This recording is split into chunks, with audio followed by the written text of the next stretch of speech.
Hello, y'all. Welcome back to JR Texan Consult. Here reading the story is my good friend Jimi Hendrix. JR had returned back to Texas Tech, Gordon Hall, where he discovered that his roommate was Kevin McDonald. Now, it's the 23rd of August, 4:30 a.m.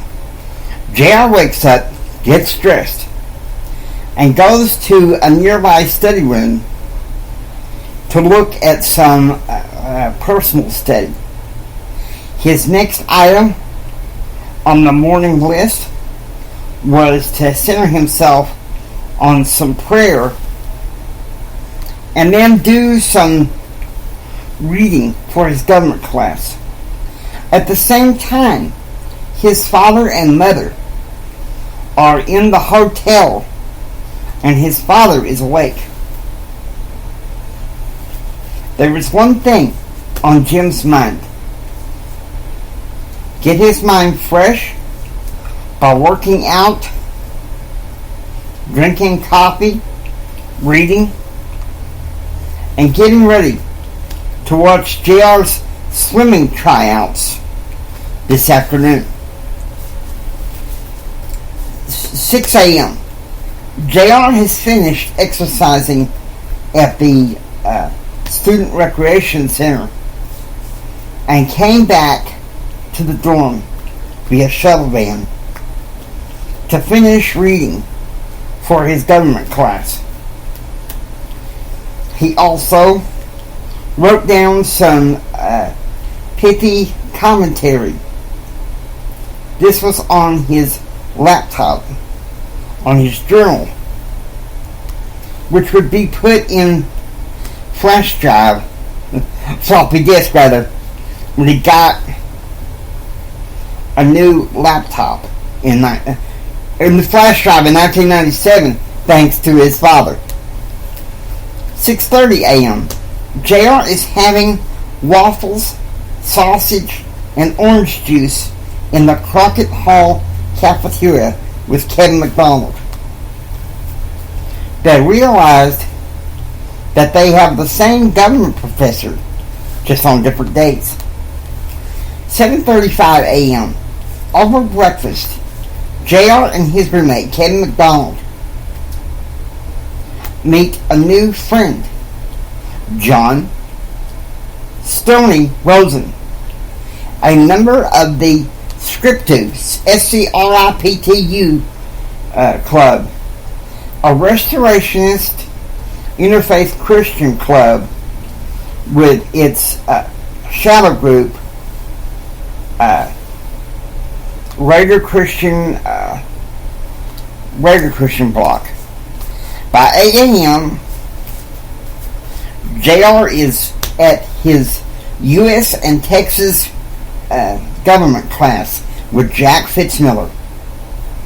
The progressive lecturer goes through the syllabus and recommends that students listen to Morning Edition on NPR to stay informed in the classroom. He also recommends that students read the Texas Constitution. Fitzmiller's plan was to heavily test on it next Monday morning. By 8:20 a.m., class being over, Jennifer Bowers approaches JR. Morning Edition. This guy's a progressive socialist, Jennifer said. I advise the Dennis Prager morning show on KFIO, or Blake Carter comes on KKAM 1340 in the evening. How did you know of all these? I found out when I came a week ago. Come on, JR. Let's catch a bus and go to the library to study. 8:30 a.m. JR and Jennifer walk into the library and start reading the Texas Constitution together on the third floor at the Center for Visually Impaired. By 9:05 a.m.,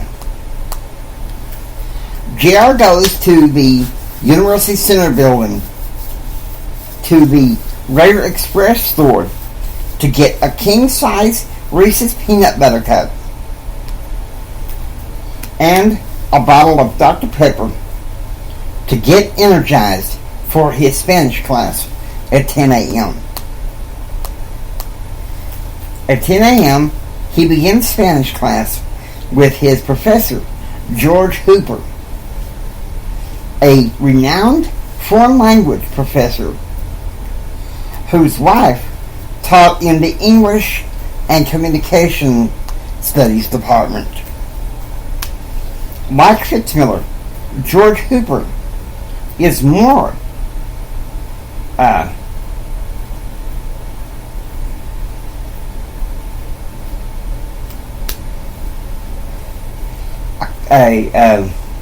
accommodating for JR. Except the test he takes, he has to do it completed in the labs section. TA Isidro Sanchez. 10:35 a.m. Exiting Spanish class, JR has some choices for lunch. He could go to Blimpie's with Jennifer at the Student Union. He could go to the Sayer Dining Hall for lunch. Kevin calls him, and so he makes his way over to the Sayer. However, at 11 a.m., unfortunately, Kevin couldn't make it. So Jennifer took JR to Blimpie for a meatball sub with pickles, spinach, lettuce, and provolone cheese. By 1 p.m., JR shows up to the third floor of the math building at Texas Tech. He is taking introductory statistics with Professor Stephanie Kermit. Her husband was teaching petroleum geology in the engineering key. 1:30 p.m. JR emerges from his math class when Brad stops him. I'm not tutoring your statistics this semester, JR. You're on your own, Brad said. Dave cut him off. Well, fine. That's okay. And fun. I will tutor JR instead of you.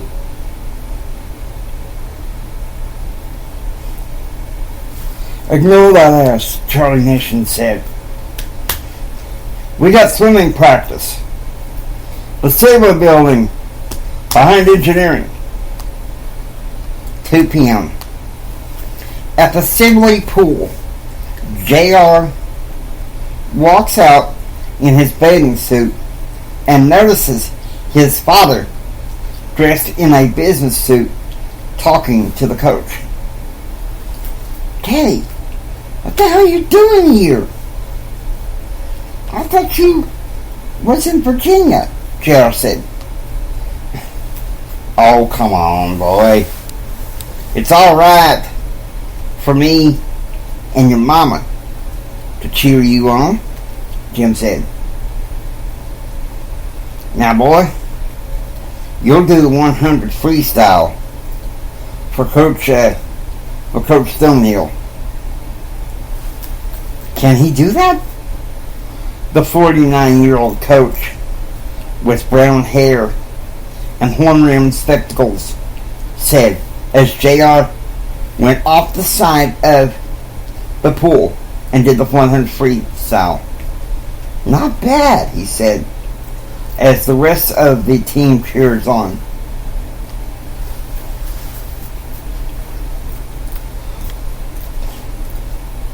Boyd's granddad, who was a rancher, taught him how to swim. Don't have the patience to teach him anything. 2:15 p.m. JR is also pleased to find out that his friend Charlie Nation was admitted to the team with the 400 Australian crawl. 3:55 p.m. JR is hanging out in his dorm room at Gordon Hall. His father had gone with him to Weymouth Hall to get him a Reese's peanut butter cup and a 2-liter bottle of Dr. Pepper. JR, I'm sorry, Kevin McDonald said. Got last minute's call to try out for the hockey team. But we'll have to get dinner together tonight. 4:20 p.m. Kevin and JR go up to the third floor of the library to work on JR's first statistics homework. Measures of central tendency. Professor Kermit had mixed up both different problems so that they could figure out which measure to use. By 5:30 p.m. at the dining hall, JR and Kevin sit down for the dinner. JR had beef and cheese sandwiches, and Kevin had baked chicken. By 8:40 p.m., JR has finished listening to Blake Carter. His father had told him that afternoon to try out both Morning Edition and Blake Carter.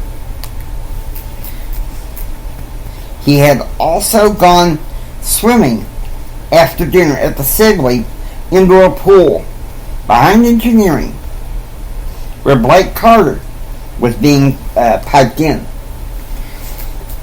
He knew the Sibley pool would be closed tomorrow afternoon for diving tryouts until 4 p.m. He would have several hours to kill tomorrow after Spanish class before his public speaking class at 6 p.m.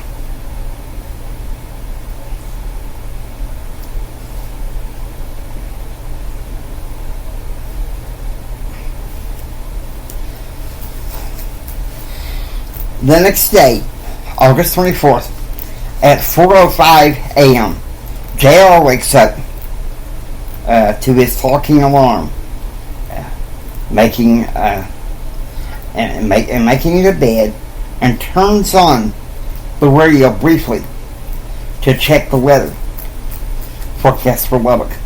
As usual, it's going to be sunny and hot.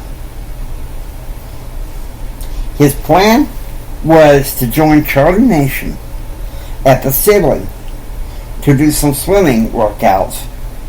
But first, he does some stretching exercises he learned from his granddad Swain. By 5 a.m., arriving at the Sibley, Charlie Nation could tell that JR was keyed up. He had received another upsetting phone call from Kyle. Your father lets that idiot get away with murder. I'm not going to let you get away with anything.